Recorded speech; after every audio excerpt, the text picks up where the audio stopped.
तो अब बात करते हैं एक्यूट कंजेस्टिव हार्ट फेलियर का। तो मैं बात कर ही चुका हूँ।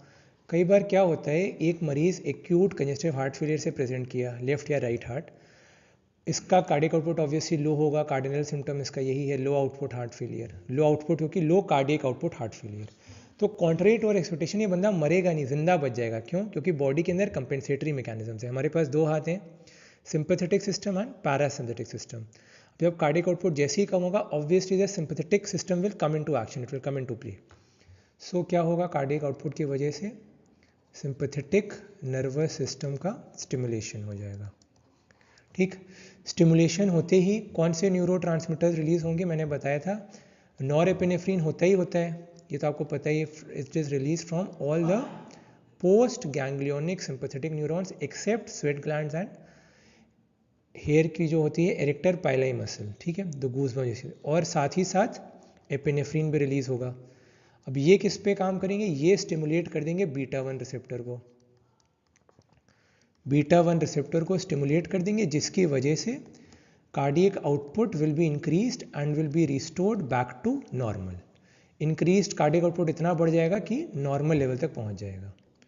अब ये नॉरएपिनेफ्रिन या एपिनेफ्रिन बीटा 1 के साथ साथ अल्फा को भी स्टिमुलेट करेगा ही करेगा। इसमें आपको पढ़ाया था ABCD। So alpha 1 AC। Alpha 1 causes vasoconstriction. Vasoconstriction में वेन्स का भी होगा और आर्टरीज का भी होगा। तो वेन से कंस्ट्रिक्शन की वजह से प्रीलोड बढ़ जाएगा और आर्टरीज की वजह से आफ्टर लोड बढ़ जाएगा। So let's try and understand what this is actually. यहाँ पर लेफ्ट एट्रियम जो मैंने डायग्राम बनाया, इससे अयोटा से ब्लड जा रहा है। ठीक है, and it is going into the systemic circulation, मतलब एंटी ग्रेविटी ब्रेन में और हर जगह जा रहा है। अगर यहाँ पर हमने कोई ब्लॉक लगा दिया, सपोज वी कंस्ट्रिक्ट हियर, यहाँ कंस्ट्रिक्शन करके हमने अयोटा का जो ल्यूमेन होता है, जैसे पाइप होती है, उसका साइज हमने छोटा कर दिया। सो अब उसको ज़्यादा फोर्स लगाना पड़ेगा। So that is what is afterload. After the blood has entered the heart, how much force the aorta has to exert to pump the blood against resistance into the systemic circulation, that is after load. Load क्या है basically? Load क्या है? Load is amount of blood entering the heart. After load मतलब after the blood has entered the heart, अब कितना जोर aorta लगाएगी। और preload before the blood has entered the heart, heart के अंदर घुसने के पहले, मतलब इंफीरियर वीना कावा और सुपीरियर वीना कावा से हार्ट के अंदर ब्लड आ रहा है, राइट एट्रियम राइट वेंट्रिकल से। सो बिफोर द ब्लड, मतलब लोड तो है ही, before the heart begins to contract, कितना प्रेशर है, कितना अंदर वो पड़ा है, that is preload. Before contraction is preload. ठीक है, and after the blood has entered the heart, और फिर कितने फोर्स से लगाना पड़ रहा है, that is afterload. So before मतलब प्री लोड को हम लोग ये भी कह सकते हैं end diastolic volume. End diastolic volume या फिर एंड डायस्टोलिक प्रेशर, मतलब डायस्टोल में कितना ब्लड प्रेजेंट है, दैट इज प्रीलोड। मतलब before the heart begins to contract, before the heart starts to contract, that is the preload. ठीक है, तो superior vena cava inferior vena cava में अगर ज़्यादा ब्लड आएगा तो ज़्यादा से ज़्यादा जाएगा।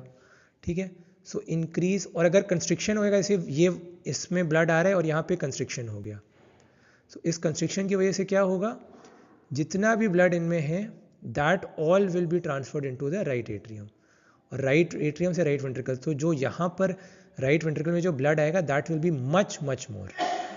तो जो आपको कॉन्सेप्ट इसमें याद करना है, आर्टीरियोलर कॉन्स्ट्रिक्टर्स जो होते हैं वो आफ्टर लोड को बढ़ाते हैं, और जो वीनो कॉन्स्ट्रिक्टर्स होते हैं वो प्री लोड को बढ़ाते हैं। सो इसी तरह जो वीनो डायलेटर्स होंगे, अभी बताऊंगा इनके बारे में, वो प्री लोड को कम करेंगे, और जो आर्टीरियोलर डायलेटर्स होते हैं वो आफ्टर लोड को कम करते हैं। जैसे कि कैल्शियम चैनल ब्लॉकर जो होते हैं, दोज आर आर्टीरियोलर डायलेटर्स। ठीक है, so they decrease the afterload. तो अब बीटा 1 रिसेप्टर्स मैंने बताया था जो दो जगह प्रेजेंट होते हैं, तो हार्ट में वेंट्रिकल्स में प्रेजेंट होंगे ही होंगे, दूसरा juxtaglomerular cells of kidney, they will stimulate the release of renin. Angiotensinogen angiotensin 1 का लेवल बढ़ा देगा। एंजियोटेंसिन 1 एंजियोटेंसिन कन्वर्टिंग एंजाइम जो कि वास्कुलर एंडोथीलियम और लंग्स में होता है, उससे एंजियोटेंसिन 2 का लेवल बढ़ाएगा। AT1 रिसेप्टर का स्टिमुलेशन होगा which is present in many areas. आपको 3 याद रखने हैं, blood vessel, adrenal medulla, adrenal cortex. Blood vessel में ऑब्वियसली वेसो कंस्ट्रिक्शन करेगा, क्योंकि मैंने बताया था GQ कपल्ड है, ये G प्रोटीन कपल्ड रिसेप्टर है। एड्रिनल मेडुला में नॉरएपिनेफ्रिन एपिनेफ्रिन के रिलीज को इंक्रीज करेगा, और एड्रिनल कॉर्टेक्स के अंदर एल्डोस्टेरॉन मिनरलोकॉर्टिकोइड का रिलीज करेगा from the zona glomerulosa, outermost layer of the adrenal cortex. The deeper you go in, the sweeter it gets. I hope you got the mnemonic here. GFR, glomerulosa fasciculata reticularis. Sexual androgens जो होते हैं वो inner most layer में होते हैं. अब एक तो करेला ऊपर से नीम चढ़ा, मतलब एक तो ऑलरेडी वेसो कंस्ट्रिक्शन हो चुका है due to stimulation of alpha 1 receptors.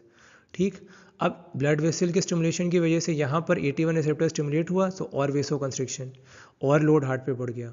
फिर नॉरएपिनेफ्रिन एपिनेफ्रिन और रिलीज हुआ, तो फिर ये और इसको करेगा काम. ठीक, एड्रिनल कॉर्टेक्स एल्डोस्टेरोन क्या करता है, सोडियम वाटर का रीअब्जॉर्प्शन करता है, पोटेशियम का एक्सक्रीशन करता है. तो जो एडिमा फ्लूइड बाहर निकलने की कोशिश कर रहा है वो भी नहीं निकल पा रहा है, क्योंकि वो सारा का सारा एडिमा फ्लूइड अंदर ही एक्यूमुलेट कर रहा है. More sodium and water is being reabsorbed. But the most dangerous complication जो इन सब की वजह से होती है, that is left ventricular hypertrophy और LVH. तो जो आदमी की डेथ होती है, जो आदमी मरता है, that is due to cardiac remodelling. Left ventricular hypertrophy हो गई, कार्डियक रीमॉडलिंग हो जाती है और आदमी मर जाता है.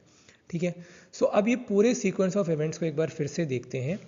हार्ट पे इतना काम बढ़ रहा है, प्री लोड बढ़ रहा है, आफ्टर लोड बढ़ रहा है, सोडियम वाटर का रीअब्जॉर्प्शन बढ़ रहा है, एडिमा फ्लूइड और ज़्यादा एक्यूमुलेट कर रहा है, लेफ्ट वेंट्रिकुलर हाइपरट्रोफी हो रहा है. अब ये सब जब होता है, then this CHF gets converted into chronic CHF. ठीक, this is now known as chronic CHF. तो क्रॉनिक CHF का दूसरा नाम होता है कंपेंसेटेड CHF, क्योंकि compensatory mechanisms come into play और इनके इंटरप्ले की वजह से acute CHF is converted into chronic CHF. So C for C, chronic CHF, compensated CHF. अब एक्यूट CHF का दूसरा नाम क्या दे सकते हैं? Yes, very good, it is called as decompensated CHF, क्योंकि उसमें compensatory mechanisms don't come into play as yet. So acute CHF, decompensated CHF, chronic CHF, compensated CHF. तो अब हम लोग बात करेंगे about the aims of treatment in chronic CHF.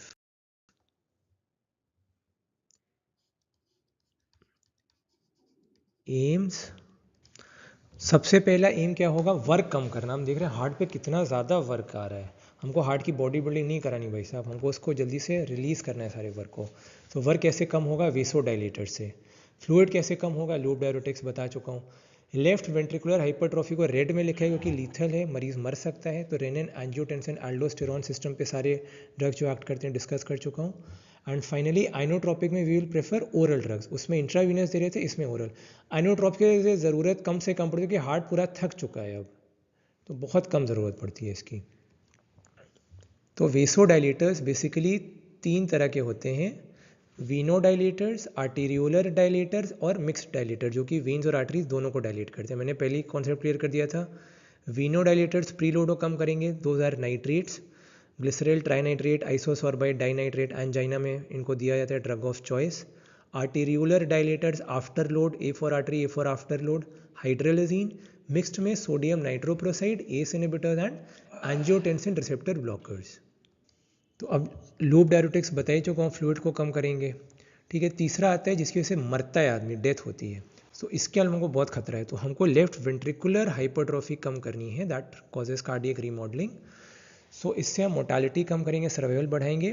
तो इसमें ए भी याद कर लीजिए. ठीक है, baa black sheep have you any wool, yes sir 3 bags full. तो baa black sheep, baa. Beta blockers, a से 3A, ACE inhibitors, angiotensin receptor blockers and aldosterone antagonists. तो बीटा ब्लॉकर जो हम लोग यूज़ करते हैं क्रॉनिक हार्ट फेलियर में, MCV down हो जाती है ना, तो पूरा सर्किट शॉर्ट हो जाता है. अभी कुछ दिन पहले हमारे यहाँ MCV डाउन हो गई तो लाइट आना बंद हो गई थी, तो MCV को हमने नई MCV लगाई थी हेवल्स की. ठीक है, MCB, metoprolol, carvedilol and bisoprolol. ये रिकमेंडेड हैं कि हम इनको दे सकते हैं बेझिझक in persons having left ventricular hypertrophy. इसमें मोस्ट कॉमन पूछा जाता है, तो आंसर आपको कार्वेडिलॉल करना है. क्यों होता है अभी थोड़ी देर में डिस्कस करेंगे. सी से कॉमन, सी से कार्वेडिलॉल. पहले ये देखते हैं कि इनके कुछ कॉमन प्रॉपर्टीज. पहली बात, absolutely contraindicated in acute CHF. क्यों? Acute CHF is decompensated CHF. Heart pump नहीं कर रहे, हम उसकी पंपिंग कैपेसिटी बढ़ानी है भाई, हम चाहते हैं ज़्यादा कॉन्ट्रैक्ट, तभी तो हम आइनोट्रोपिक्स दे रहे थे एक्यूट CHF में, ताकि उसकी कॉन्ट्रैक्टाइल पावर बढ़े, तो हम उसमें बीटा 1 एगोनिस्ट दे रहे थे। तो फिर हम क्या करें, अब लेफ्ट वेंट्रिकल में सोचा भैया ये तो फिर लेफ्ट वेंट्रिकल हाइपरट्रॉफी में कैसे देंगे, सो हमने एक जुगाड़ निकाला। जैसे कि आप ये सोचो, अगर आप बीटा ब्लॉकर दे दोगे तो बीटा 1 ब्लॉकर की वजह से क्या फ़ायदा होगा, तो हम लोग बीटा ब्लॉकर्स क्यों नहीं दे रहे, ये है कंपेंसेटेड हार्ट फेलियर और क्रॉनिक हार्ट फेलियर। इसमें अगर आपने बीटा ब्लॉकर दे दिया तो वो क्या करेगा, वो जो बीटा 1 थोड़ा बहुत स्टिमुलेट करने की कोशिश कर रहा था, वो भी बेचारा बोलेगा कि यार मेरे को तो पहले ही ब्लॉक कर दिया, मैं कॉन्ट्रैक्टिंग पावर करूँ कैसे, अपनी बढ़ाऊँ कैसे। तो हमने एक बीच का तरीका निकाला, ताकि ये जो कंपेंसेटेड है ये जब डीकम्पेंसेटेड में कन्वर्ट होगा, जिसमें कि बीटा 1 स्टिमुलेशन से सिंपैथेटिक सिस्टम थोड़ा कोशिश करेगा काम करने का, तो हमने इसको बहुत ही लो डोज पे स्टार्ट करना है बीटा ब्लॉकर्स को, बहुत लो डोज 5 मिलीग्राम, फिर 2-3 हफ्ते बाद 10 मिलीग्राम, फिर 2 दिन 15। तो अगर वेरी लो डोज पे स्टार्ट करेंगे तो कंपेंसेटेड के डीकम्पेंसेटेड में जाने के चांसेस थोड़े से कम हो जाएंगे, मतलब कंपेंसेटेड की रिकवरी अच्छे से हो जाएगी, क्योंकि कंपेंसेटेड तो क्रॉनिक हो गया, फिर वो बीटा 1 स्टिमुलेशन, और तीसरी चीज़ मोर्टालिटी कम हो जाएगी। मोस्ट कॉमन कार्वेडिलोल क्यों देते हैं, इसके रीजंस मैं आपको अभी क्लियर कर देता हूँ। तो कार्वेडिलोल को प्रेफर करा जाता है कि पहली बात अल्फा प्लस बीटा ब्लॉकर है, 3rd generation beta blocker, calcium channel blocker है, और साथ ही साथ एंटीऑक्सीडेंट भी है। तो बीटा ब्लॉकर्स खत्म, अब ACE inhibitors ARBs have already been discussed. Last aldosterone antagonist, इसका काम क्या होता है, सोडियम वाटर का रीअब्जॉर्प्शन करना, पोटेशियम H+ का एक्सक्रीशन करना, जिसकी वजह से हाइपोकैलीमिया एंड मेटाबॉलिक एल्कलोसिस हो जाएगा। सो अगर हम इसका कोई ब्लॉकर दें, एल्डोस्टेरॉन रिसेप्टर ब्लॉकर, जो कि बिल्कुल एल्डोस्टेरॉन जैसा ही लगता है, कॉम्पिटिटिव इनहिबिटर होगा, सो क्या होगा, ऑब्वियसली हाइपोनाट्रीमिया, सोडियम कम होगा ब्लड के अंदर, तो हाइपोनाट्रीमिया, और वाटर भी कम हो जाएगा क्योंकि वाटर का एक्सक्रीशन हो जाएगा। ठीक है, तो increased sodium and water excretion. और रिटेन क्या होगा, retain, yes very good, potassium और H+ के लेवल्स ब्लड में बढ़ जाएंगे। ठीक, इसीलिए जो ड्रग्स दी जाती हैं जो वाटर का एक्सक्रीशन कराती हैं, तो मैंने बताया था उनको कहते हैं एक्वारेटिक्स, और अगर साथ में सोडियम भी हो तो कहते हैं डायूरेटिक्स। तो डायूरेटिक्स होंगे ऑब्वियसली, कौन से डायूरेटिक्स, जो कि पोटेशियम का लेवल इंक्रीज करते हैं, यानी कि पोटेशियम स्पेयरिंग डायूरेटिक्स।